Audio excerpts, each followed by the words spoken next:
Okay, little follow-up video. As you can see, I have a little wooden deck on here. This deck that comes with it's just a, I don't know if you can see it, you can't, but it's a little bit soft. So I put some foam, there's a little bit of foam underneath there, and I adhered this piece of 1/4-inch plywood, so I added a tiny bit of weight. I adhered some plywood to there just to give an insulated and just a more stable interface for the gyros. So funny thing is, I've been getting this twitching during flight, and I'm like, what, why is it doing that? So put it together in my driveway, fired it up, started playing with it. So I was playing with this one.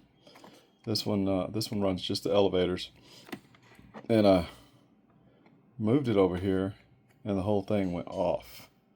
And I was like, oh my God, this is it. I finally have taken this too far. And so, in this one, I figured out the case was separated right here. I glued that, and so it made it a little bit sensitive because the isolation part for the gyro wasn't fully seated. So I had cracked the case at a different time, and I just pushed it together, but I didn't realize it needed to stay firmly together because just the tension on the wires and everything else was making it to where it would pick up a little interference because it was kind of floating in there and it wasn't solid. So it doesn't matter how solid this was, the board and everything was loose inside this case, and that's my fault because I broke it. And it kind of snapped together, but it wasn't firmly together, so that's fixed. But so this one, I just had a bad wire, and so I pulled these off. I was looking at it, and I'm like, why is this thing going off and on?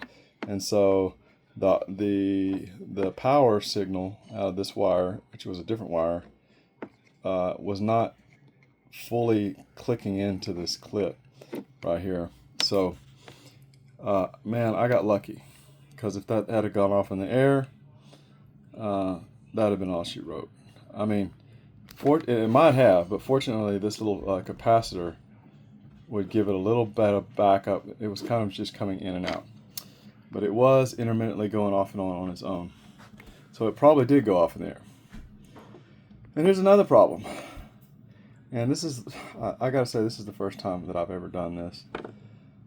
And I kept noticing that the plane would kind of it would just kind of bounce up in the air. It would just kind of, it was like unstable. It wouldn't get locked in. It kept kind of just jumping in the air. And I was like, okay, it's getting a lot of motor noise. It's causing interference. It's making it twitch in a weird way. Well, guys, I've been flying this plane with the gyro for the ailerons in the same direction. I've flown it 13 flights, with the exception of the first flight. I've flown it 13 or 14 flights now with the gyro, both ailerons correct in the same direction.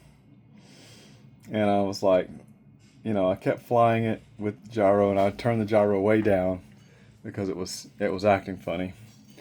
There wasn't enough gain on it to crash the plane, and honestly, I don't even know if it would, because both gyros were correcting the same way. It would just make it kind of bump up. It wouldn't make it roll or anything. It would just make it bump up or bump down, kind of like an elevator.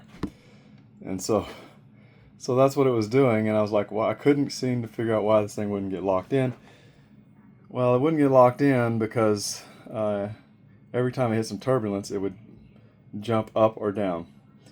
And so, I just thought, hey, I thought I had it right, and I don't know that I've ever not had it right. And so I'm really puzzled by the fact that I got it, but both ailerons moving in the same direction. But I did, and they were. And like I said, I flew it 13 times. Now, if they were reversed, you'd know that, if they were both reversed. But the one was normal and one was reverse, so they would basically correct, you know, in the same directions, like all up or all down. So that's part of my weird adventure. I suspect that gyros will be working superbly after this, relatively speaking. And then I just want to follow up with I know I didn't really do a follow-up on the nose, but you know, when I did post it, the nose screw was mounted here, the head of the screw was here. And so I just bought a really long M4 screw, and the head is actually right there. I took my Dremel and cut a channel on either side, laid that screw in there, and used some high sol and a little bit of fiberglass, and you know, it's in there. It's never going away. And because this stupid nose keeps sliding off, I just put a little magnet there to secure it while I'm traveling. If I want to put more magnets, I will, but that one works pretty good for what I'm wanting to do. And I would like to show you the nose wheel. I've already implemented the repair, but if you ever get any F-16, these are just JP gear. Okay. There is a small weakness, and it's actually, it doesn't matter if you have the big ones or the little ones. There's a on the lockout arm, cam arm, there's a single grub screw and soft metal. Now I just resurfaced the metal and put the grub screw back in, but the real fix is to drill a hole all the way through it and run a screw straight through that soft pin. I did not do that. I hope I don't regret it, but it is working well. And it is the lockout arm for the nose gear. And so on my last landing last Friday, that grub screw had bent the pin a little bit and gotten loose, and the nose gear collapsed slightly, and of course you can't steer it once that happens, and so that was the end of my fun. And I'll make a video on this sometime, because I think I'm gonna at some point drill that all the way through.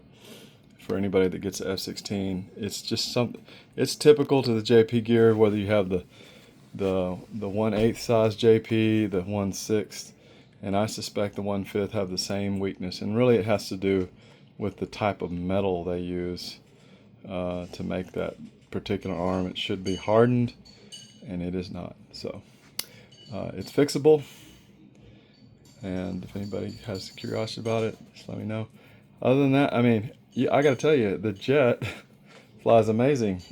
Even when the gyro is not working right, it still flies good, and it lands short. So it's Baja Hobby, and I gotta tell you, this has been the best turbine jet that I've had so far. Although I will say I'm getting a lot out of this F-15. This has become my hot rod, and man, it is fast. So I really got it dialed in. Actually, I'm gonna make another little small adjustment just so I can turn it even tighter. Just bring up my elevator rates as I get more used to it and start having more fun with it. So anyway, I just thought I'd catch you guys up. That's really all I got. Just a little hanger maintenance. That FR Sky Pilot Gear controller, it has been working superbly. Strongly recommend it. This power switch is really cool because it's a BEC. You can select the power from any voltage. You select it right there. Both these will work with any radio. You don't need to be FR Sky. This plugs into a battery. That plugs into your receiver, any receiver. But this power switch is a very powerful BEC. I forget how many amps, but a lot of amps. And dual channels in. And it also has an NFC switch, which is, I don't know if you can see it, it's mounted right there. So, non-contact switch. I just put it at the end of that arrow, makes it easy to remember where it is. Turns it off and on. But really cool BEC. I like to run BECs. Some people run batteries, you know, do what you like. Of course, I have all this killer stuff, and I've got these cheap gyros, so, you know, who knows who's right. Don't really care. Fly your plane, enjoy it. This is my journey, and I just want to share it with my friends. And I hope you guys are doing well. Also, I do have a Win 120 for sale. I am planning another project. We'll do build videos on it, and it will be pretty cool. Anyway, we'll holler at you later, guys. Bye.